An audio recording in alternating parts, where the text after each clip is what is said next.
but again, I didn't take that away from her. She could do whatever she wanted, but that was just my recommendation. And so she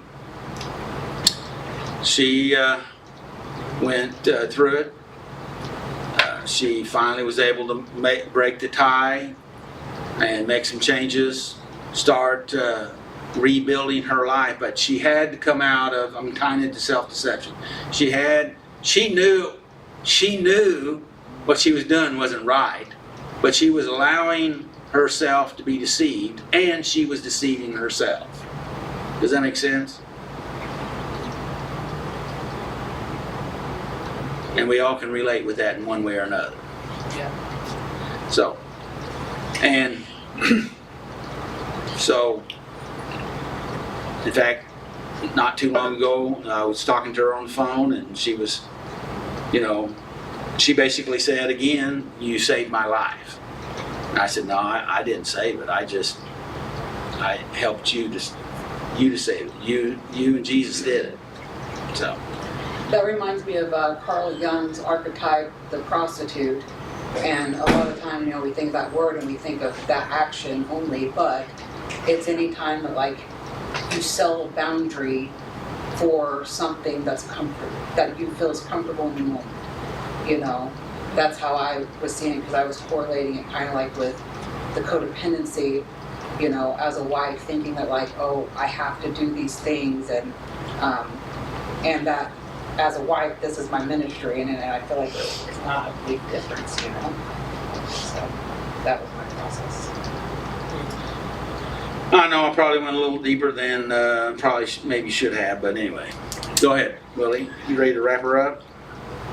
Admitting the exact natures of our wrongs includes giving our accounts in exact and specific terms.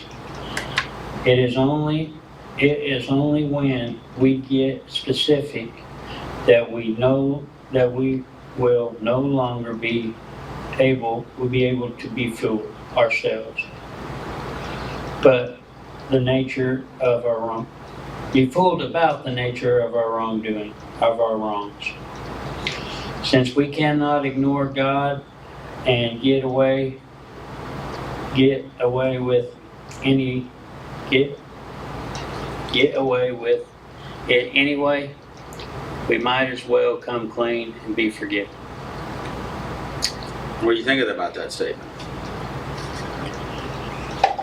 Well, if you want to be better, God's the only way it's going to get you better, and you got to be truthful with Him because He's truthful with you, and there's no other way than that. Okay. Anybody else? So, what did you learn from tonight's lesson? Be truthful. Be truthful with yourself, because that's where you need to start. Be truthful with God, and then everybody else, it all falls in hand. And so what's your takeaway?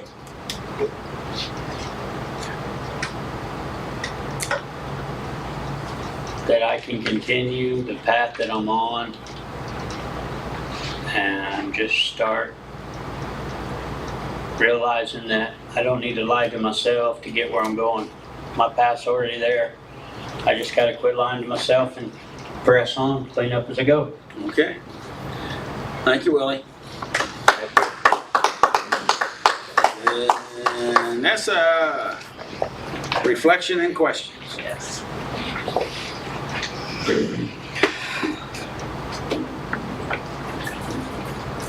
All right.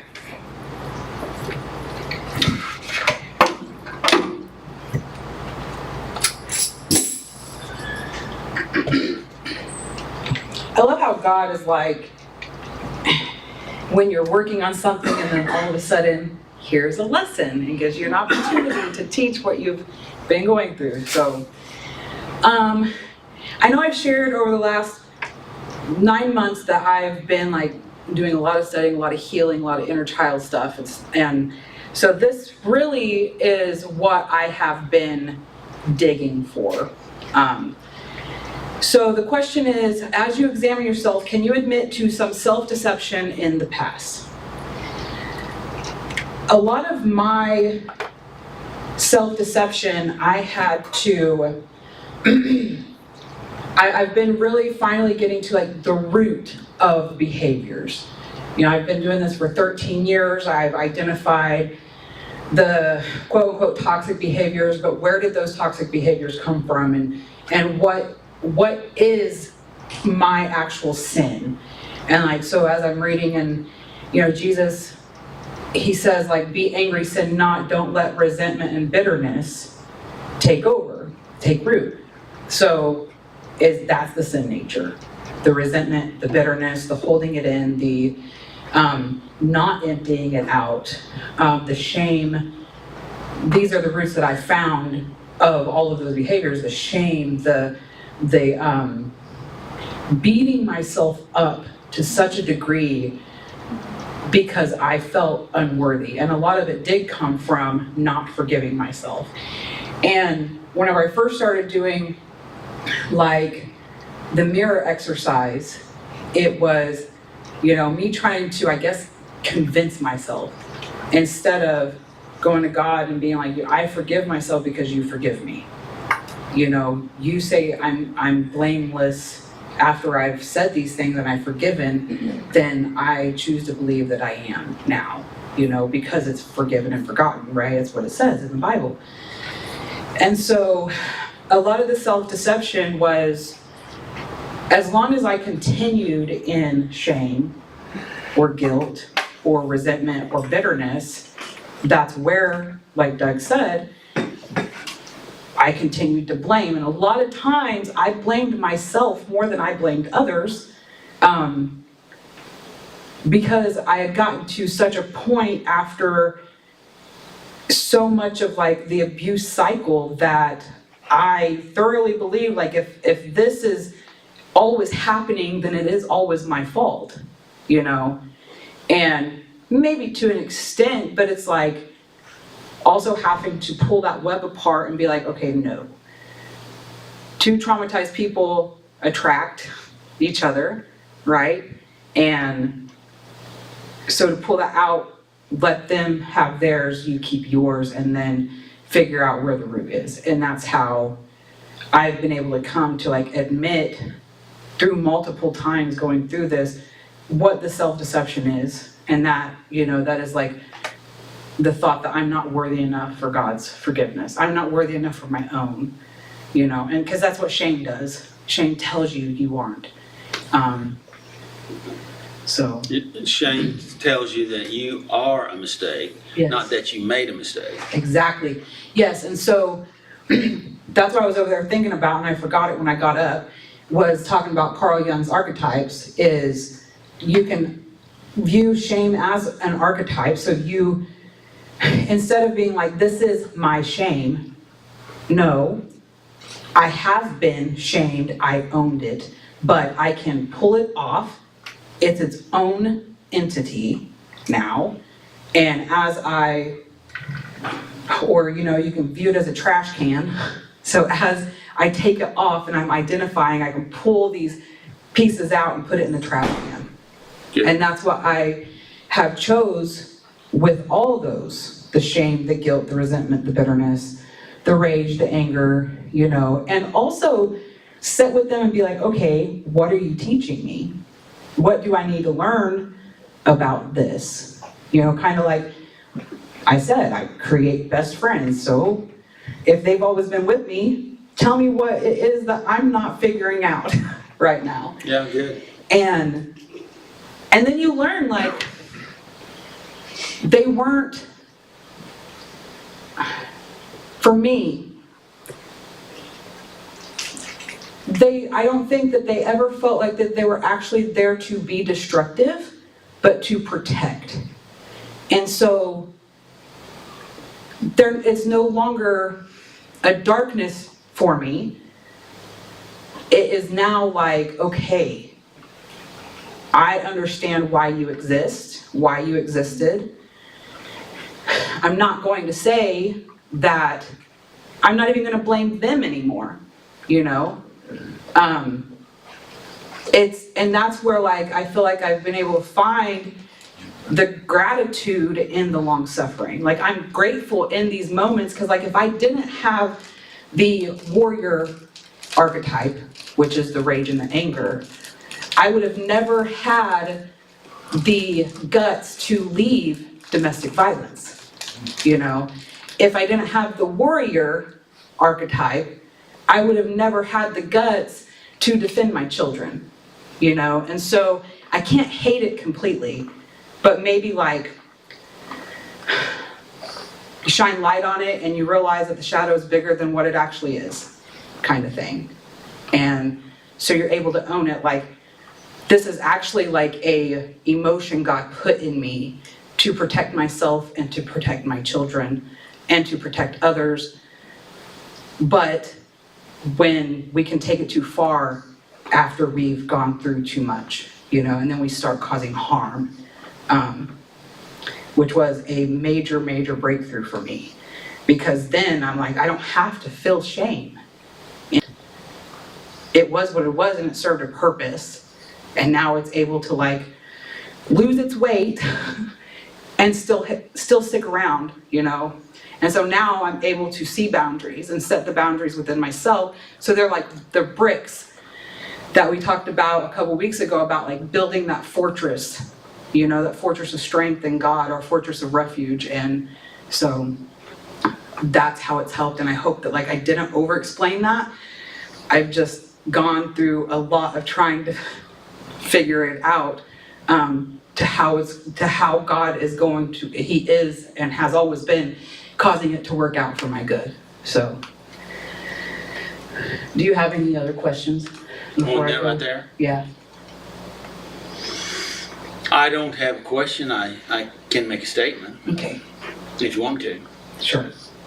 And a lot of what you're saying, you're still in process of trying to figure all this out, but you have more clarity now than you ever have before, which is good, which may seem confusing to some people that are not at that place at this time, but you know, those, the psychological rule that I talked about a while ago, and then I have a breakdown on that sheet back there, it talks about that part being the shadow, which we hate the shadow, but actually the shadow is when we, logical rule, I break down is about the we are become friends with that part of us and get the signals instead of having it cause us to go into a defense mechanism, and if we can learn to embrace that part of us, which is healthy, what you were talking about a while ago, the rage aspect of we're not doing it, then that's when it becomes unhealthy and destructive. Yeah. And the point about, you know, toxic people, they do attract other toxic people because that's a part of us that internally we need that healing. We want that healing, and as it says, it will cause it to happen in the world. It prefers or cause it to happen because of that trying to work out this conflict. That's that part of us that wants to do it. And as Robert Schwartz talks about in his book, There's No Bad Parts, that it actually they're trying to help us, and they get so caught up in trying to help us that they can literally even cause harm to us to try to manage that situation. And as we then start to align with that true self that is inside of us, then we're able to really to start to come into that place that we have that peace and that harmony and that wholeness that we're really looking for. So I was thinking over there about the, law of attraction. What you seek is seeking you, and And with deception, like, that was a big thing with me, is always being the victim of deception in my mind at the time. But as going through this, it's like, if I'm seeing deception, what is it in me that's being deceptive, and am I deceiving myself? And that was really like a major catalyst to start doing the shadow work and the inner work and sorting through the stuff. And calm the pendulum swing down, way down, you know, because then now I'm able to see it and be like, okay, I'm not going to allow that ball to knock me over here. Instead, I can just be a rock. Because it's a force of itself, Yes. you know, and it causes it to swing both ways. Mm-hmm. And the extreme of both ways are destructive. Yeah. Okay. Second question. Does anyone have the freedom to speak truth into your life on a regular basis? I have a couple of people. The guy I've been seeing, actually, I like that he can be very forward. I don't want to say blunt, you know, blunt can seem very bad, I guess, but he's forward about things. How about assertive? Assertive. He is, you know, and won't allow me to over-exaggerate or even own his stuff, you know, and at this time, which is good, is great. I am cautious about who I allow. Always Doug, you know, for a long time. You need to start with someone, and there is a person at church. So I have a few, but I always like to sit with myself before I go and be like, okay, hey, like, I can't figure this out. What is it? You know? But then I take their stuff and I don't. I've always been a trust but verify, and so like I take their stuff and I'll pray and I'll ask God, like, okay, is this true? Because coming from codependency and being codependent for so long, I also have to be careful not to own everybody's stuff as truth too, you know. And so this is just a very cautious question for me. I am able to now, I have at least 2 other people that I can take what they say as truth, you know. So that is way more than ever, I think. So, because even my questions, or my parents, I always questioned their motive, you know, so I never just took it as truth. Do you have anything to add? Mm-hmm. Okay. Ask 3 or 4 trusted friends to write 5 words describing your strengths and 5 words describing your weaknesses. Record them here and examine them to discover areas you can work on within your small group of trusted fellow strugglers. So I'm going to start with Tommy's because his were the shortest. Strengths are that I see your confidence and honesty. You take care of yourself and you're well respected. Now, weaknesses is just really the normal human stuff. And I really liked that answer. Not that I didn't like the rest, but you'll see. I liked it. 5 strengths, Willie said, 5 strengths are determined, understanding, joyful, polite, compassionate. Weaknesses are seeking approval, regret, traumatizing, I guess being, you know, me traumatizing others, or the shame, is that what you're talking about, or being traumatized? You holding on to it too long. Yeah. That's where I come up with that one. Yeah. Keen, I took that as like being hypervigilant and always just like waiting for the other shoe to drop. Yeah. And being too trusting. That runs in the family. It does run in the family. And then 5 strengths, I asked Doug to do it too, and he said smart, persistent, good-hearted, fierce, and kind. 5 weaknesses, things that you say to yourself to hurt yourself or cause harm are false belief that you are powerless, wounded, or hurt, the false belief that you are broken, the false belief that you are angry or rageful, the false belief that you are worthless, the false belief that you are alone or abandoned. And I like the way that that was put, because I'm actually at a point now, if he knows that, like, even 2 years ago, if he would have put it like that, I bet. Accept and allow. That's something I tell myself all the time, especially whenever I start having negative thoughts and replacing them. I talk to myself all the time, if not out loud, in my head. It starts this thing, I'm like, no, we're gonna accept and allow. No, that's not who we are. No, if I get really mad, I'm like, no, thank you. That is not true. Because it's like, I don't even know what it is. It's like, there's a thinking part of your brain, and then there's like this mean part of your brain that they're like, it really feels like they're fighting while you're going through this, and it's like, shut up. So I'm like the crazy person in my car at a stoplight while I'm trying to process something. Just shut up, brain, right now. But that's okay. I'll be the crazy person if it brings healing. Jesus was a crazy person. So We're all crazy. It's all just a matter of degrees. it is. I was thinking about this the other day because God had revealed, like, insanity is the process to sanity, and it took a little bit further, and it made me laugh. He's like, and once you think you're sane, you look insane. So congratulations, you re-enter the process. And I'm just like, well, mic drop.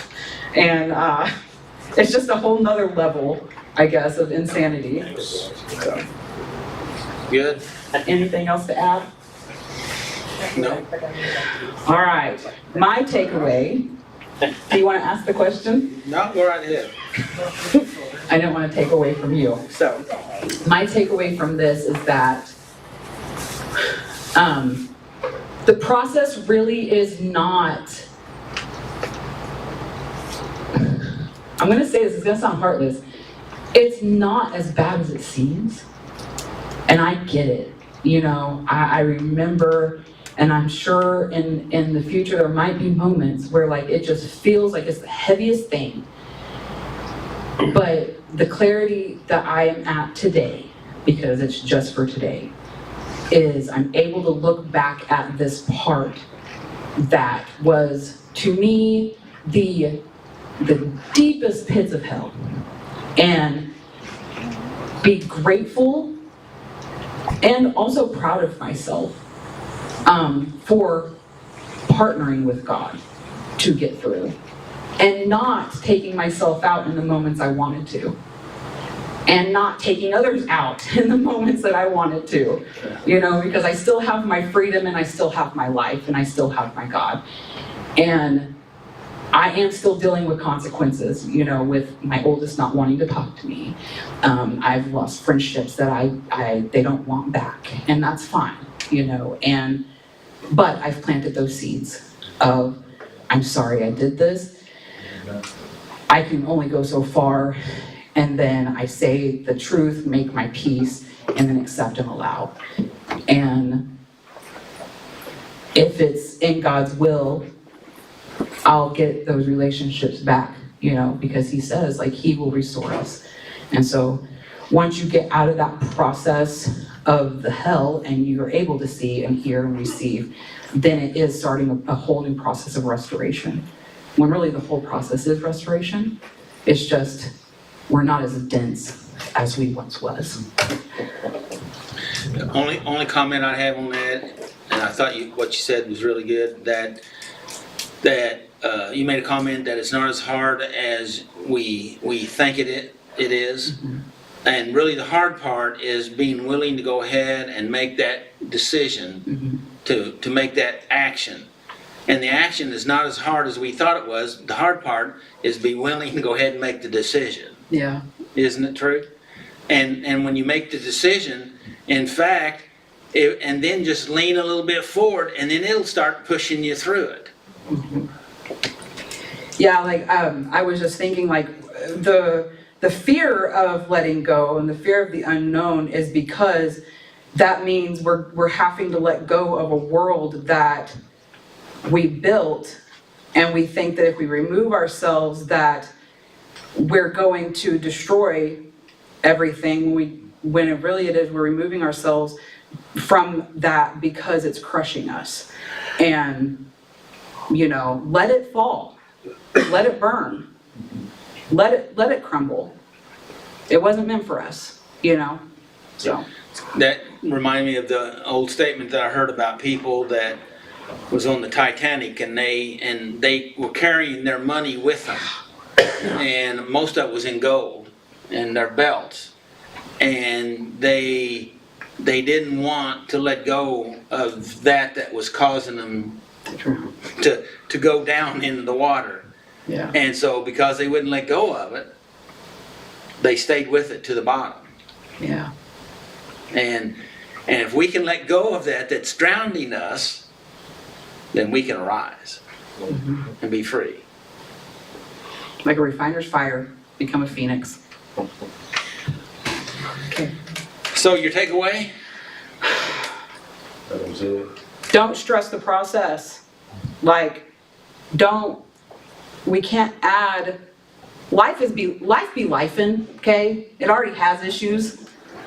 Let's stop adding to the issues by beating ourselves up for the issues that we can't control. Okay. Life be lifing, remember that. Life be life. Life be life. I still have a teenager, so. Next week, let's see, Tommy's gonna be doing it, and it's taking time to grieve. That would be a good one, right? And that's out of Genesis 23, and then Lori will be doing reflection. Oh, I thought you wanted to speak. No, I was just acknowledging you. All right, any comments from the group? No, sir. Good to see you tonight. Congratulations on the 9 months. Yeah, thank you. Yeah, congratulations. Thank you. May the Lord bless you and keep you, and may His face shine upon you and give you His peace. And of course,